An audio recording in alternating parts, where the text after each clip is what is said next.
মনে রাখো, এই পৃথিবীতে তোমার আপন বলে কেউ নেই, কেউ নেই আপনার আপন বলে। একটা উদাহরণ দিচ্ছি। আচ্ছা বাপেরা, আপনারা এই প্লাস্টিকের উপরে বসে আছেন না? আরে ভাই বলুন না, প্লাস্টিকের উপরে বসে আছেন। কালকে যদি মারা যান, মারা যাবার পরে দেখবেন, এই মা বোনেরা, আপনি যে প্লাস্টিকের উপরে বসে আছেন, কালকে যদি আপনি মারা যান, প্লাস্টিকের নিচেই রেখে আসা হবে আপনাকে, অর্থাৎ কবর দেওয়া হবে, তাই তো নাকি? আচ্ছা, আপনাদের গ্রামে কোনো মানুষ মারা গেলে আপনারা তাকে গোসল দেন, কাফন পরিয়ে, জানাজা পড়িয়ে, মাটি দিয়ে চলে আসেন, তাই তো নাকি? আচ্ছা, 20 দিন পরে, কতদিন? 20 দিন পরে কবরটা একবার খুলে দেখেছেন? দেখেছেন? একবার দেখবেন মালটা কেমন আছে, দেখবেন আপনার ধারণাটা পাল্টে যাবে। আমি বাবা বিশ্ব মানবাধিকার পরিষদ, ওয়ার্ল্ড হিউম্যান রাইটস কাউন্সিলের আমি হতভাগে একজন ন্যাশনাল প্রেসিডেন্ট, এবং শুধু তাই নয়, ফরেন্সিক ইনভেস্টিং যে কুইজের সঙ্গে আমি জড়িত। একটা মানুষকে যখন মাটি দিয়ে আসা হয়, মানুষকে মাটি দিয়ে তো চলে আসেন আপনারা, শোনেন, মাটি দিয়ে আসার 8 থেকে 10 দিন পর হাতের নখগুলো, মাথার চুলগুলো, গায়ের লোমগুলো খসে খসে পড়ে যায় অটোমেটিক। 12 থেকে 14 দিন পরে ব্রেনটা পচে গিয়ে নাক দিয়ে, কান দিয়ে, গাল দিয়ে গড়োতে থাকে। 18 থেকে 20 দিন পর পেটটা ফেটে যায়, পোকায় তৈরি হয়। 2 মাস পর মাংস, চামড়া পোকায় খেয়ে নেয়। 6 মাস পর হাড়গুলোও শেষ। কোথায় গেল সেকেন্দার নগরের সুন্দরী নারী? তোমার সৌন্দর্য কোথায় গেল? এই যুবক, কোথায় গেল তোমার সৌন্দর্য? সুন্দর দেহ কোথায় গেল? মাটির দেহ মাটি হবে, পুড়ে হবে ছাই। এ দেহ পচা দেহ, গরব কিসের ভাই? বাড়ি থেকে ভাববেন। কবর 4টে কথা বলে। কটা? 1 নম্বর কবর বলে, আমি কবর দরজা জানালা ছাড়া ঘর, আমার কাছে দরজাও নেই, জানালাও নেই। আজকের বাড়িতে গিয়ে প্র্যাকটিক্যাল করবেন।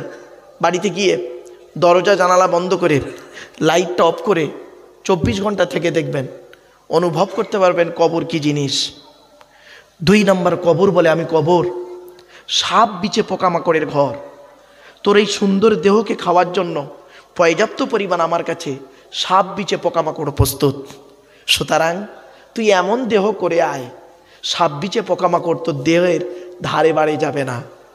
শুনে নিন, মাটি, কবর কয়েক কটা দেহ খেতে পারে না, টাটকা থাকে লাশ। কয়েক কটা লাশ টাটকা থাকে কবরে, খেতে পারে না। তার মধ্যে একটা হলো নবীদের দেহ মোবারক, মাটি খেতে পারে না, টাটকা থাকে। জোরে বলুন সুবহানাল্লাহ। 2 নম্বর, শহীদানদের লাশ মাটি খেতে পারে না, টাটকা থাকে। জোরে বলুন সুবহানাল্লাহ। 3 নম্বর, মোকাম্মাল কোরআনে হাফেজের দেহ। কি হাফেজ? কি হাফেজ? মোকাম্মাল কোরআনে হাফেজ। ওই ছেঁচড়া মার্কা হাফেজ সাহেব নয়। ওই হাফেজ সাহেব মসজিদে ইমামতি করছে, পাশের বাড়ির মেয়েটা প্রেগনেন্ট করে দিল, ওই ছেঁচড়া হাফেজ সাহেবকে বলিনি। মোকাম্মাল কোরআনে হাফেজের দেহ মাটি খেতে পারে না, টাটকা থাকে।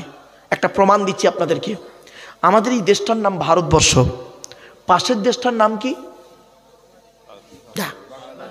বাংলাদেশ, তাই তো? বাংলাদেশে একটা জেলা আছে কুমিল্লা, নাম শুনেছেন? কুমিল্লা জেলা। কুমিল্লা জেলাতে একটা 14 বছরের ছেলে, এই মা বোনেরা শুনছে না? মা বোনেরা ভালো করে ফলো করো। মা, 14 বছরের একজন বাচ্চা ছেলে, বেটা ছেলে, 14 বছরের ছেলে, কোরআনে হাফেজ হয়েছে। কোরআনে হাফেজ, 14 বছর বয়স বাচ্চাটার। তো ভালো হাফেজ, 1 বৈঠক দিয়ে খুব ভালো হাফেজ হয়েছে ছেলেটি। ছেলেটি পেটের রোগে মারা যায়। তো ছেলেটির বাপ, ভাই, দাদা, গ্রামের বাসিন্দারা ছেলেটির গোসল দিয়ে, কাপন পরিয়ে, জানাজা পড়িয়ে, মাটি দিয়েছে, ব্যাস কমপ্লিট। 8 বছর পরে, ক বছর? 8 বছর পরে ওই হাফিজ সাহেবের কবরের পাশে একটা কবর খুলতে গিয়ে হাফিজ সাহেবের কবরটা একটু খুলে ফেলে, মানে পাশে খুলছিল, একটু ডিস্টেন্স করতে গিয়ে ফট করে হাফিজ সাহেবের কবরটা খুলে যায়। খুলে দেখছে কাপড়টাও পর্যন্ত টাটকা আছে, পচেনি। সুবহানাল্লাহ বলা গেল না মুখে। তো যারা কবর খুলছিল, দুজন ব্যক্তি, 2-3 জন, তারা বলছে এই যে হাফিজ সাহেবের কবর তো আমরাই খুলেছিলাম। দাঁড়া দাঁড়া দাঁড়া, ইমাম সাহেবকে ডাকি। বলে ইমাম সাহেবকে ডেকেছে। ইমাম সাহেব এসছে। ইমাম সাহেবও দেখছে হাফিজ সাহেবের টাটকা, মানে কাপড়টা একদম পচন ধরেনি, একদম যেমন কাপড় তেমন আছে। ইমাম সাহেব আবার করেছে কি, 4-5 জন আলেমকে ডেকেছে, মাওলানাদেরকে, 4-5 জন আলেমকে ডেকে কবরে নেমেছে। ওদের মধ্যে একজন আলেম বলছে মুখটা খুলে দেখি। বলে মুখটা, মানে কাপড়টা সরিয়ে দেখছে 8 বছর আগে যেমন কর্পূর দিয়েছিল গালে, 8 বছর পরে সেই কর্পূর আজও টাটকা রয়েছে। আমার বাপেরা, এই দেহটা করে যান, এই দেহ করুন। হারাম খেয়ে আপনি আপনার দেহ তৈরি করেছেন, ও দেহের কোনো দাম নেই, ও দেহের কোনো দাম নেই। আমি আব্দুল্লাহিল মারুফ বাবা, আমার এ দেহের কোনো দাম নেই। আমার দেহের দাম সেই দিন হবে আমার মরণের 10 বছর পরে যদি কবরটা একবার খুলে দেখেন। চল তো দেখি। আব্দুল্লাহিল মারুফ সেকেন্দ্রানগর, ঠিক বললাম ভাই? সেকেন্দ্রানগরে গিয়ে খুব বড় বড় লেকচার মারছিল। 10 বছর আগে মালটা মারা গেছে, কবরটা খুলে দেখতো মালটা পচে গেছে না টাটকা আছে।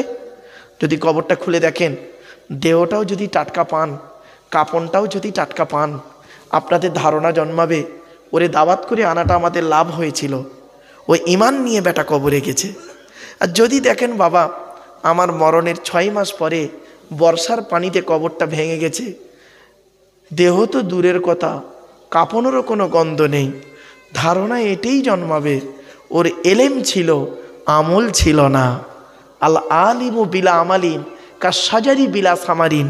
আরবিতে একটা কথা আছে, আমলবিহীন আলেম ওই রকম, ফলবিহীন গাছটা যেরকম। যে আলেমের আমল নাই, ও আলেমের এলেমের কোনো দাম নাই। আমার বাপেরা, হাতে ধরে বলে যাচ্ছি, মোকাম্মাল কোরআনে হাফেজের দেহ মাটি খেতে পারে না।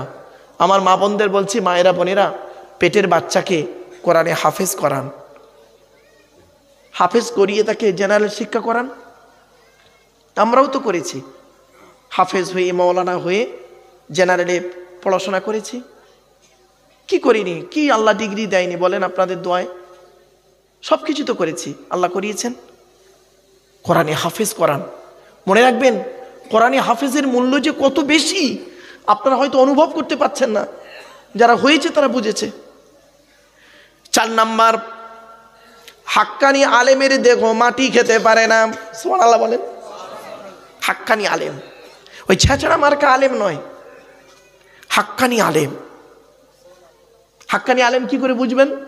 আল্লাহ নবীর হাদিস, আল্লাহু আজওয়াদু জুদান ওয়ানা আজওয়াদু বানি আদম ওয়াজাদহুম বাদি রাজুলুন আলিমা ইলমান ফানাশরাহু ইয়াতি ইয়াউমাল কিয়ামাতি আমিরা ওয়াহিদা।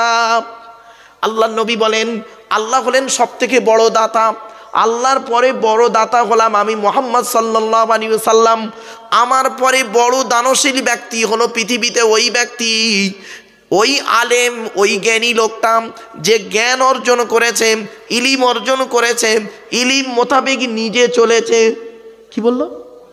ইলিম মোতাবেক নিজে চলেছে, সমাজের মানুষকে বলেছে, তার ইলিম থেকে মানুষ উপকৃত হতে পেরেছে। ওই সমস্ত আলেমদেরকে কিয়ামতের মাঠে এক একটা দলের আমির করে আল্লাহ তুলবে। আমার বাপেরা, বাড়ি থেকে ভাববেন। 5 নাম্বার হলো মুয়াজ্জিনের দেহ মাটি খেতে পারে না। কত কত কার কার? 12 বছরে যদি নিঃস্বার্থভাবে যদি কেউ আজান দেয়, কত বছর?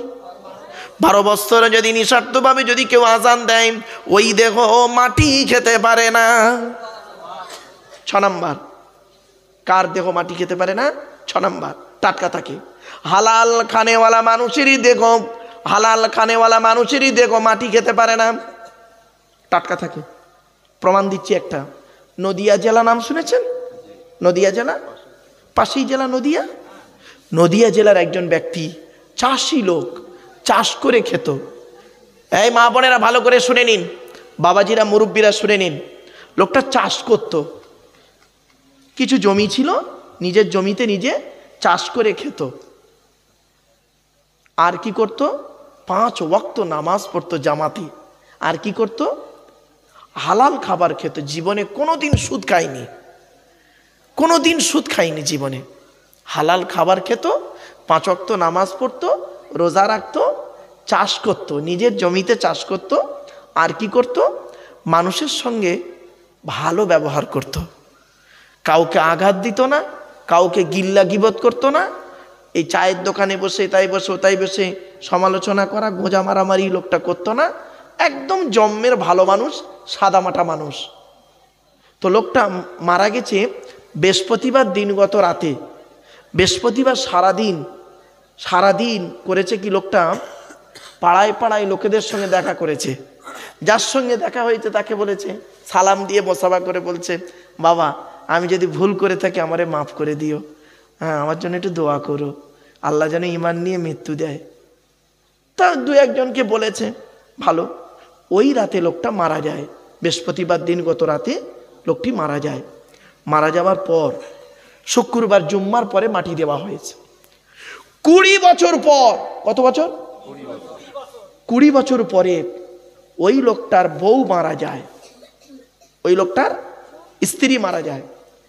তো স্বামীর পাশে স্ত্রীর কবর দেবে, কবর খুলছে। এখন সমান হয়ে গেছে মাটিটা, তো বুঝতে পারেনি যে এখানেই বুড়োর কবর। ভেবেছে বুড়োর কবর এই পাশে, পাশে বুড়ির কবর হবে। খুলতে খুলতে সে বুড়ির কবর খুলছে বুড়োর কবরের উপরে। জানে না মাটি সমান হয়ে গেছে। 20 বছর আগের কে কে চিনে রেখেছে, এই জায়গাটা বলে দিয়েছে, তো এই জায়গাটা ব্যাস। কবরটা খুলছে, কিছুক্ষণ খোলার পরে ব্যাস লাশ বেরিয়ে পড়ে। দেখছে 20 বছর আগে যেমন লোকটা দেহটা টাটকা ছিল, 20 বছর পরে সেই দেহ টাটকা রয়েছে।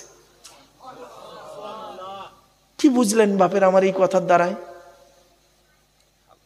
দেহটা ঠিক রাখুন, হালাল খাবার খান বাপ। আল্লাহ বলছেন ওমাই ইউমিন বিল্লাহ, তুই 100% ঈমান আন। আর একটা কি করবি? ওয়া আমাল সলিহা, ভালো ভালো কাজ কর। মানুষের উপকার করতে না পারলে ক্ষতি করতে যাবি না, মানুষের উপকার করতে না পারলে ক্ষতি করতে যাবি না। আর আমরা মানুষের কি করি? ক্ষতি করতে পারলে বাঁচি, ঠিক না বেটি? দুধওয়ালা লোকের বাড়ি বাড়ি যায়, এই মধুর দাম বেশি না মদের দাম বেশি?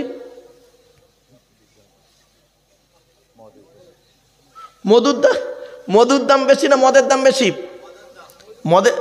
মধুর দাম বেশি। ফেরেশতা, মদের দাম জানেন? বাংলা মালের কথা বলিনি, ইংলিশ মাল, হুইস্কি, কিংফিশার, ম্যাকডোনাল্ড, বেলাক, ওয়াইন, রিডমিল, ব্লক, ব্রাইন্ড, এসব মদের নাম বললাম রে বাপ। সেদিন এরকম মদের নাম বলছি, একটা বুড়ো অপর বুড়োকে বলছে, মূর্খ লোক তো জানে না, একটা বুড়ো অপর বুড়োকে বলছে, দেখছি হুজুর কিরম কোরআনির আয়াত বলছি, লাউ ঠেলা কারবার দেখেছো? এই দেখেন, দুধওয়ালা লোকের বাড়ি বাড়ি যায় দুধ নিয়ে, দুধ কিনে কেউ খেতে চায় না। দুধওয়ালা লোকের বাড়ি বাড়ি যায়, দুধ কিনে কেউ খেতে চায় না, দেখবেন। আর মদওয়ালা দোকান দিয়ে বসে আছে দেগঙ্গায়, এখান থেকে মোটর সাইকেলে তেল পুড়িয়ে মদ কিনে খেয়ে মারামারি করে থানার ভেতরে চুম মেরে বসে আছে, ঠিক না বেঠিক? 3W সারা বিশ্ব ধ্বংস করে। এই ছেলেরা, এই যুবক ছেলেরা, www.com বলিনি, 3W কে? 1 নম্বর W হলো ওয়েলথ, ধনসম্পদ। ধনসম্পদ মানুষকে ধ্বংসের পথ দেখায়, 1 নম্বর। 2 নম্বর W হলো ওয়াইন, WINE, ওয়াইন মানে মদ। 3 নম্বর W হলো ওম্যান নারী, মাল, মদ আর মেয়ে, তিনটে খুব খাতারনাক, খুব কঠিন জিনিস তিনটে। নারী কি জিনিস ভাবতে পারবেন না, একটু আলোচনা করবো একটু পরে, দাঁড়ান। নারী কি, নারীর কত রকম ছলনা, নারী কিভাবে মানুষকে শেষ করে দেয়। একজন নারী কি করতে পারে পৃথিবীতে, একজন নারী পারে সংসারকে গড়ে দিতে, একজন নারী পারে সংসারটাকে ধ্বংস করে দিতে, একজন নারী পারে একজন ছেলেকে উঁচু জায়গায় পৌঁছে দিতে, একজন নারী পারে একটা ছেলেকে, সম্মানিত ছেলেকে শেষ করে দিতে। ঠিক না বেটি? বাস্তব কথা বলছি, আমার চোখে দেখা জিনিস সব বাপ। চলে এবার আসছি, তাহলে 1 নম্বর হলো আল্লাহর পরিচয় দিয়েছি, নবীদের পরিচয় দিয়েছি, আমাদের পরিচয় দিয়েছি। আল্লাহর পরিচয় সম্পর্কে দুটো কথা আরো বলে দিচ্ছি। আল্লাহ বলছেন তোর দেহের মধ্যে 4টে জিনিস আছে, 4টে অর্গান, খুব গুরুত্বপূর্ণ অর্গান। কটা অর্গান? জোরে বলুন বাবা আমার সঙ্গে। 4টে অর্গান খুব গুরুত্বপূর্ণ, আপনারা এই 4টে অর্গানকে ঠিক রাখবেন। 1 নম্বর হলো কি? ব্রেন। কি বললাম? ব্রেন। 2 নম্বর অর্গান হলো হার্ট। কি বললাম? হার্ট। 3 নম্বর লিভার। কি বললাম? লিভার। 4 নম্বর কিডনি। কি বললাম? কিডনি। আল্লাহ বলছে তো দেহের মধ্যে 9টা ছিদ্র দিয়েছি। কটা ছিদ্র? আমাদের দেহের মধ্যে 9টা ছিদ্র আছে। 9টা ছিদ্র কি কি? ওই 9টা ছিদ্রের যে কোনো একটা ছিদ্র দিয়ে আল্লাহ পাক আত্মা বের করে নেয়। মানুষ যখন মারা যায়, আপনারা কোনোদিন দেখেছেন মরতে কোনো লোককে? চোখের সামনে মরতে দেখেছেন? দেখবেন সিনটা কি হয়, দেখবেন মরতে কেমন কেমন মরছে দেখবেন, মৃত্যু দেখবেন, অনুভব করবেন নিজেকে। 9টা ছিদ্রের যে কোনো একটা ছিদ্র দিয়ে আল্লাহ পাক আত্মা বের করে নেয়। কত মানুষ দেখবেন মারা গেছে, পেশাব ফিরে ফেলেছে। ঠিক না ঠিক? কত মানুষ মারা গেছে, পায়খানা ফিরে ফেলেছে। 9টা ছিদ্র কি কি? 2 চোখ, 2 নাক, 2 কান, 1টা গাল, 7টা সামনে পেছনে, এই হলো 9টা ছিদ্র। এই 9টা ছিদ্রের যে কোনো একটা ছিদ্র দিয়ে আত্মা বের হয়ে যায়। 1 নম্বর হলো দেখবেন কত মানুষ মারা গেছে, মরে গেছে লোকটা, পেশাব ফিরে ফেলেছে। কত মানুষ মারা গেছে, পায়খানা ফিরে ফেলেছে। কত মানুষ মারা গেছে দেখবেন চোখটা চেয়ে আছে। ঠিক না বেঠিক? কত মানুষ মারা গেছে দেখবেন গালটা হাঁ করে আছে। কত মানুষ মারা গেছে হাতটা খিঁচে, দাঁতটা খিঁচে একদম রয়েছে। আবার কত মানুষ মারা গেছে বোঝাই যায়নি লোকটা মারা গেছে, ঘুমিয়ে আছে যেন মনে হচ্ছে। শুনে নিন এই মা বোনেরা, ভালো করে শুনে নিন, 9টা ছিদ্রের যে কোনো একটা ছিদ্র দিয়ে আত্মা বের করে নেয় আল্লাহ পাক ফেরেশতার মাধ্যমে। কিন্তু যে ব্যক্তি 100% আল্লাহকে বিশ্বাস করে, 100% পৃথিবীতে যতদিন বাঁচে ভালো ভালো কাজগুলো করে যায়, নামাজ, রোজা, হজ, জাকাত, স্ত্রীর হক আদায় করা, পিতামাতার সেবা যত্ন করা, ভালো ভালো কাজগুলো করে যায়, ওই ব্যক্তির আত্মাটাকে ফেরেশতার মাধ্যমে আল্লাহ পাক এমনভাবে বের করে নেয় ও বান্দা নিজেই বুঝতে পারে না। জোরে বলুন আমার বাপেরা। আপনি এবার এখানে বসে চিন্তা করুন, আপনি আপনার মৃত্যুটা কেমনভাবে হতে ইচ্ছুক, আপনি সেইভাবে প্রস্তুতি করুন। আপনার যদি মনে হয় আমার আত্মাটা ভালোভাবেই যাক, তাহলে পৃথিবীতে ভালো ভালো কাজ করুন। ভালো কাজ মানে শুধু নামাজ পড়া? হ্যাঁ, শুধু নামাজ পড়লে ভালো কাজ? এটা শুধু নয়, শুনে নিন, কোরআনে 250টা হালাল আছে, 250টা হারাম আছে। কটা হারাম আছে? 250 রকমের হারাম আর 250 রকমের হালাল। আমরা কটা জানি? 2-1টা বলি আপনাদেরকে, ছোট্ট একটা উদাহরণ দিচ্ছি। আমাদের সৃষ্টিকর্তার নাম কি? জোরে বলুন, জোরে বলুন। আল্লাহ। আচ্ছা, আল্লাহ পাক না নাপাক? জোরে বলুন। পাক। মাথায় রাখুন কিন্তু। হ্যাঁ, আচ্ছা, কোরআন কার বাণী? কার বাণী? কোরআন আল্লাহর বাণী। আচ্ছা, কোরআন পাক না নাপাক? পাক। মসজিদ কার ঘর? পাক না নাপাক? পাক। কি দাঁড়ালো? আল্লাহ পাক, তার কথা কোরআন পাক, তার ঘর মসজিদও পাক, তাই তো নাকি? এবার আল্লাহ নিজেই বলছেন আমি পাক, আমার কথা পাক, আমার ঘর পাক। তাহলে আমার ঘরের দায়িত্ব যারা নেবে, মসজিদ কমিটি, তারা কেন নাপাক হবে? যাকে তাকে মসজিদ কমিটি করবেন না,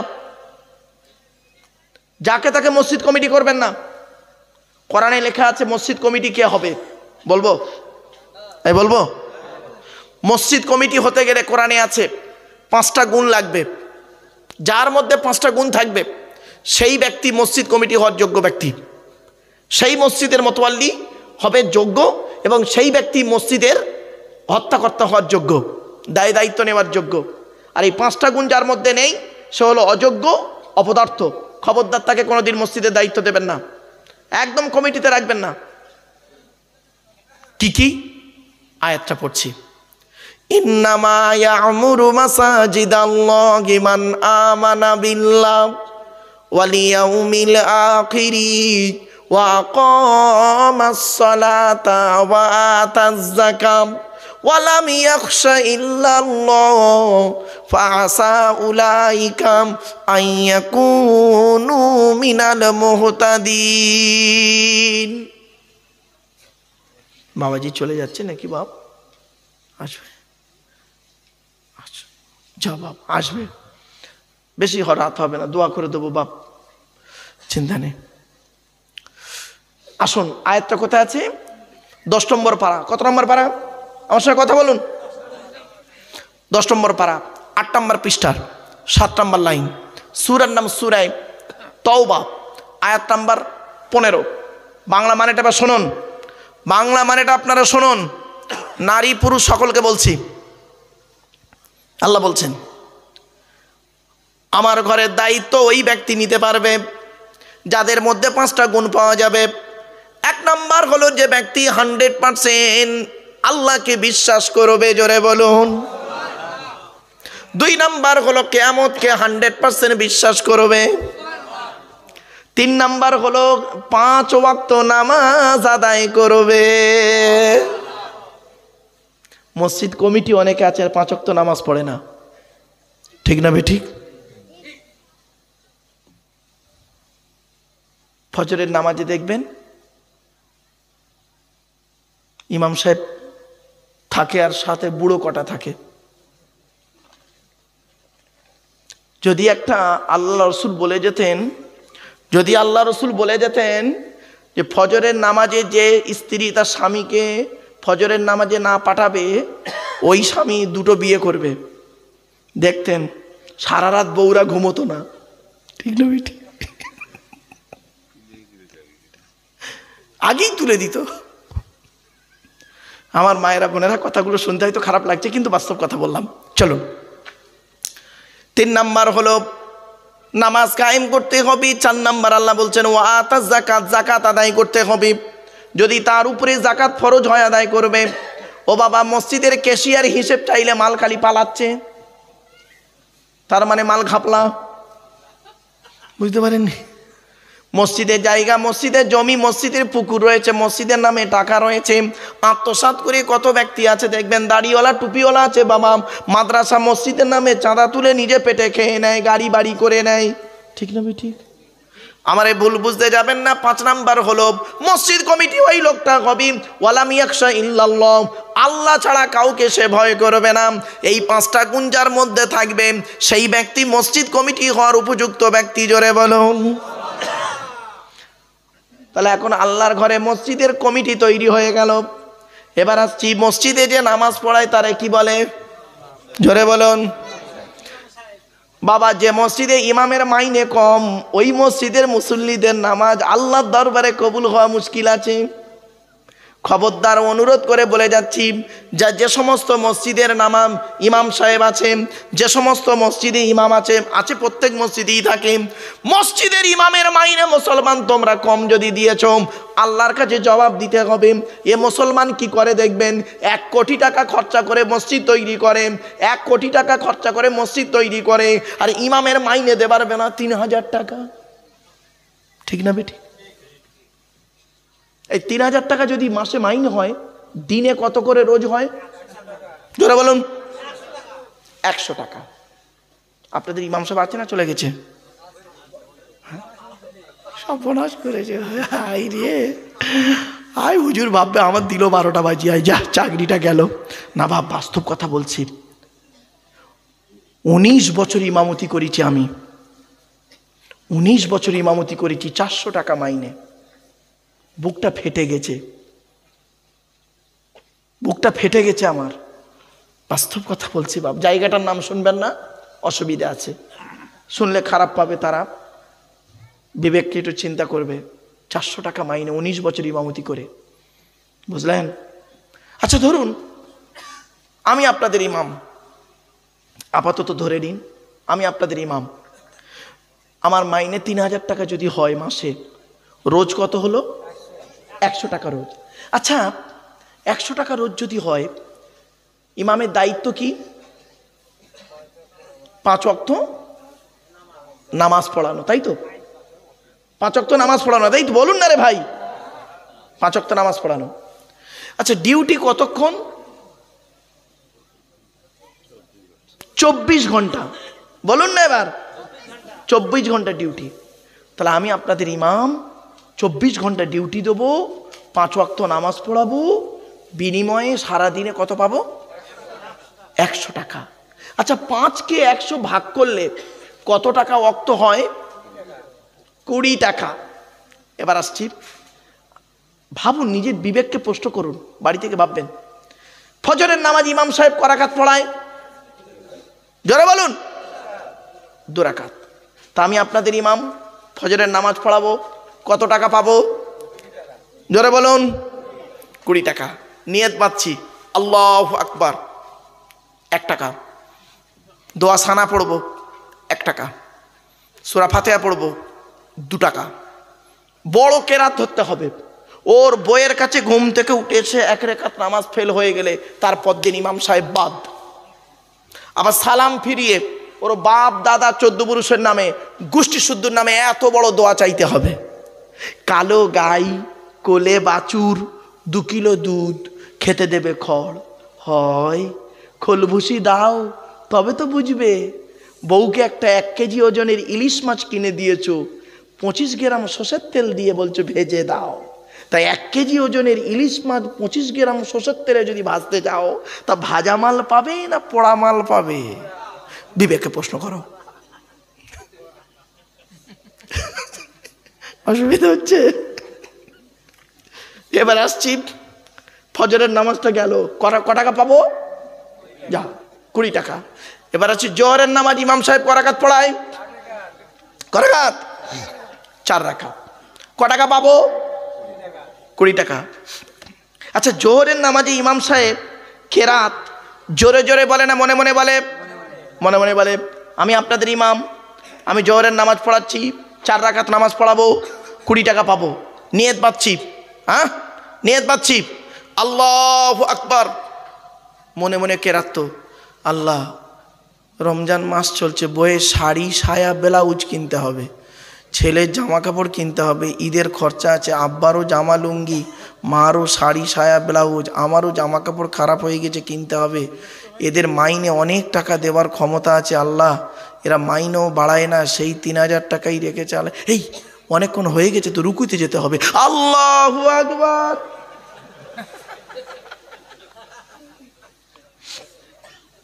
কথাটা শুনতে হাসি লাগলো, বিবেককে প্রশ্ন করো মুসলমান। এই ভারতবর্ষের মুসলমানরা বেশি কোরআনকে অবমাননা করেছে, বেইজ্জতি করেছে। আর একটা কথা বলে দিচ্ছি, এই মা বোনেরা, আচ্ছা আছে আছে মেয়েরা আছে, এই মা বোনেরা, ইমাম সাহেবের কাছে মুরগি জবাই যদি করতে এনেছো, তোমাদের একদম শেষ হয়ে যাবে। মুসলমানের বাচ্চা, ইমাম সাহেব এরকম মুরগি জবাই করার জন্যে লজ্জা করে না?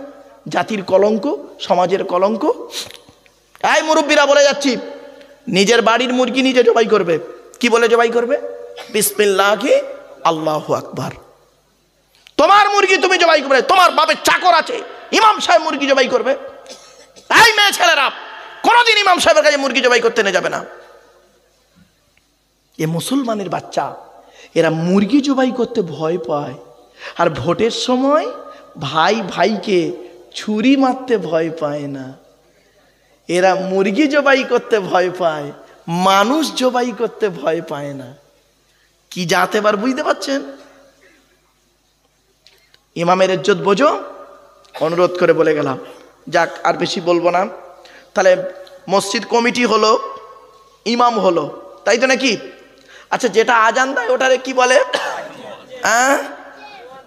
মুয়াজ্জিন। শোনেন, পশ্চিম বাংলায় বেশিরভাগ মুয়াজ্জিনের আজান শুদ্ধ নেই। কি করুন, বেশিরভাগ মুয়াজ্জিনের আজান শুদ্ধ নেই, অশুদ্ধ অশুদ্ধ। বুড়ো মুয়াজ্জিন আজানটা শুদ্ধ করে দেয় না, আজান দিচ্ছে আল্লাহু আকবার আল্লাহু আকবার, একামত দিচ্ছে নামাজের আগে একামত দিচ্ছে, হেইয়া আলা সালা হেইয়া আলা সালা হেইয়া আলাল ফালা হেইয়া আলাল ফালা কাদ কা মাতি সালা কাদ কা মাতি সালা।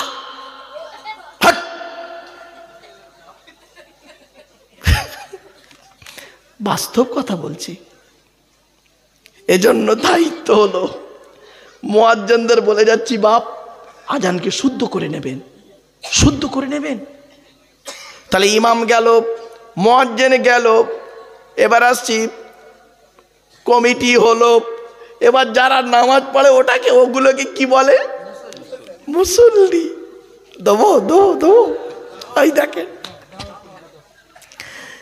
এই মসজিদে দেখবেন, প্রায় মসজিদে আছে, তো এই মসজিদে আছে কি তা আল্লাহ ভালো জানে, আমি জানি না, হুজুর জানে, যাই ইমাম সাহেব লোক, উনি বোঝে ভালো, আমি তো এখানকার লোক নয় বাপ।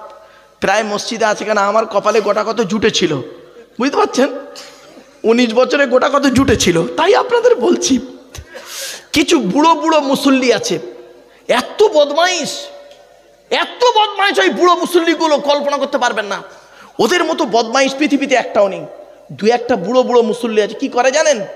খিটখিটে দু একটা বুড়ো বুড়ো মুসল্লি আছে, বাড়িতে ও বুড়ির সঙ্গে ঝগড়া করে পারে না, ছেলের সঙ্গে ঝগড়া করে পারে না, বৌমার সঙ্গে ঝগড়া করে পারে না, মসজিদে এসে ইমাম সাহেবের খালি গোজা মারতেছে। ঠিক না বেটি? পাকা ঘরে নেই কেন? ইমাম তুমি বলো। তা তোর পাকা ঘরে নেই, ইমাম সাহেব জানে? এইরকম কিছু বুড়ো আছে দেখবেন, ঘুম হয় না, তো রাতে ঘুম হয় না, বুড়ি তো ঘুমায় না পাশে, ভোরের বেলা উঠে চলে এলো, ইমাম সাহেব উঠতে দেরি করেছে, এবার তার গোষ্ঠী উদ্ধার করছে। সকালবেলা চায়ের দোকানে গিয়ে দেখবেন, চায়ের দোকানে গিয়ে চা খাবে, আর ওই বকর বকর বকর বকর করবে, খালি লোকের পরনিন্দা পরচর্চা করবে, কাজ নেই তো। কিছু বুড়ো লোক আছে, খবরদার নয় বাপ।